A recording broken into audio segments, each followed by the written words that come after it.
Welcome to our channel. Today we how to update your t-shirt design assets for Printify production step by step clearly. Open your design software of choice. Create a new project with the appropriate dimensions for you. Review Printify's file requirements for t-shirt printing. Ensure your design resolution is set to at least 300 dpi for optimal quality. Choose the background color to match your t-shirt color. Import your existing design assets into the project. Arrange the elements of your design as desired on the canvas. Check the alignment and spacing of all design elements. Make sure any text is legible and properly formatted. Apply any necessary color adjustments to ensure vibrancy. Export your design in a high-quality format, preferably PNG. Set the transparent background option if required by Printify. Log into your Printify account on their website. Navigate to the product you want to update within Printify.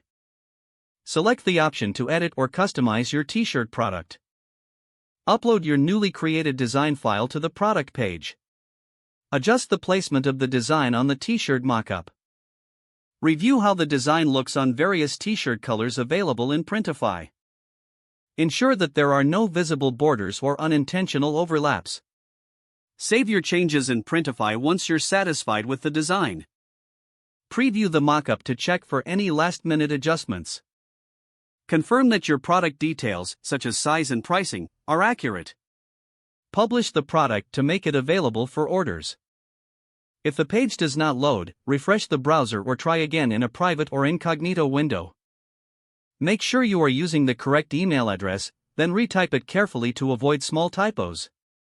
If your password is not accepted, use the reset option and create a new strong password you can remember. Check your spam folder for verification or security emails, then complete any requested confirmation steps. Enable two-factor authentication if available to improve account security and reduce unauthorized access risk. Don't forget to like this video and subscribe to our channel for more step-by-step tech guides.